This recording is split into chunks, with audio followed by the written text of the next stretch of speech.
मैं श्री प्रकाश हाजीपुर से आपके समक्ष वर्तमान परिस्थिति के बारे में कुछ विचार रखना चाहता हूँ। आज विश्व में तेज़ी से परिवर्तन हो रहा है।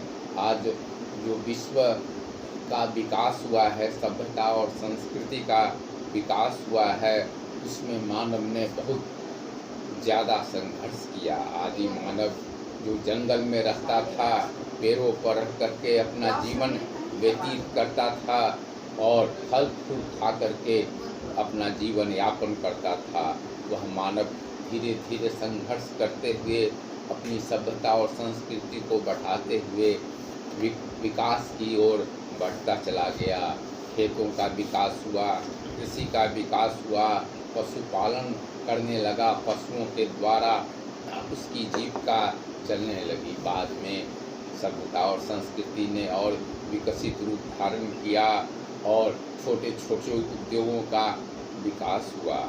आज औद्योगिक क्रांति के फलस्वरूप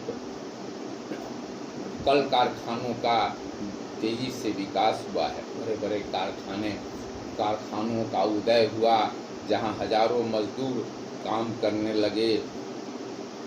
जो काम 10 मजदूर करते थे, आज एक मशीन ही 10 मजदूर के बदले में काम कर देता है। इस तरह से दुनिया के समक्ष बेरोजगारी की समस्या खड़ी हो गई और दुनिया में एक बड़ा परिवर्तन हो गया। औद्योगिक क्रांति ने दुनिया को एक नई दिशा प्रदान की।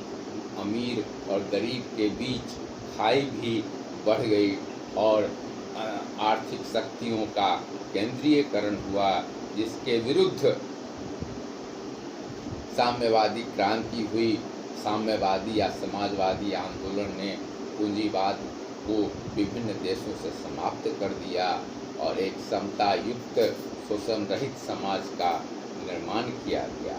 लेकिन इसके बावजूद भी मानव की कमजोरियों के फलस्वरूप साम्यवाद भी अधिकांशतः असफल हो गया और फिर से पूंजीवाद ने अपना सिर उठाना शुरू किया।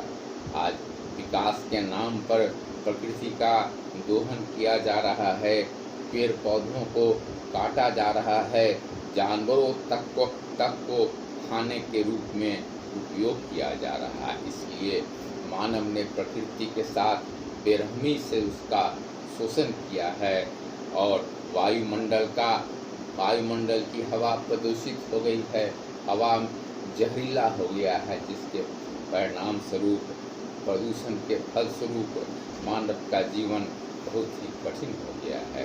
पीने के लिए साफ और स्वच्छ जल नहीं मिल रहा है, क्योंकि नदियाँ प्रदूषित हो गई हैं।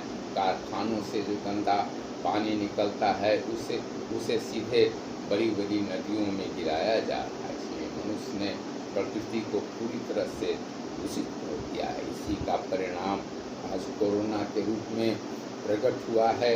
चमगादड़ से यह बीमारी चीन में फैली, जिसे लोग खाते थे, और चमगादड़ ही मूल रूप से कोरोना का जन्म स्थान है।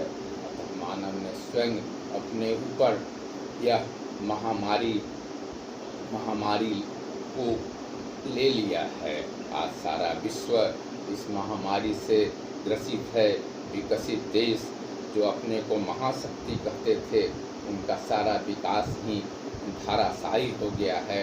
जहाँ चिकित्सा के क्षेत्र में उन्नति हुई थी और वे विश्व के अमीर लोगों की चिकित्सा किया करते थे, आज उनकी सारी चिकित्सा व्यवस्था ध्वस्त हो गई है। इस तरह से मानव ने प्रकृति के साथ छेड़छाड़ करके इसके पानी, इसकी हवा को दूषित कर दिया, जिसका परिणाम है कि मानव स्वयं भुक्तभोगी हो रहा है। अतः अगर प्रकृति को बचाना है, मानव सभ्यता को बचाना है, तो पुनः हमें पीछे की ओर जाना होगा और छोटे उद्योगों के द्वारा, जहां अधिक लोग इकट्ठे नहीं हों, को बढ़ावा देना होगा ताकि बेरोजगारी की समस्या का भी समाधान हो और एक जगह लोग इकट्ठा नहीं हो और सोशल दूरी को भी बनाए रखा जा सके का विकास तथा छोटे उद्योगों का विकास करना होगा। जल और वायु तो लॉकडाउन के कारण बहुत हद तक स्वच्छ हो गया है। इस स्वच्छता को बनाए रखने की आवश्यकता है ताकि मानव पृथ्वी पर जीवित रहे। अन्य ग्रहों पर मानव का अस्तित्व नहीं है, पूरे सौर मंडल में पृथ्वी पर ही मानव का अस्तित्व है।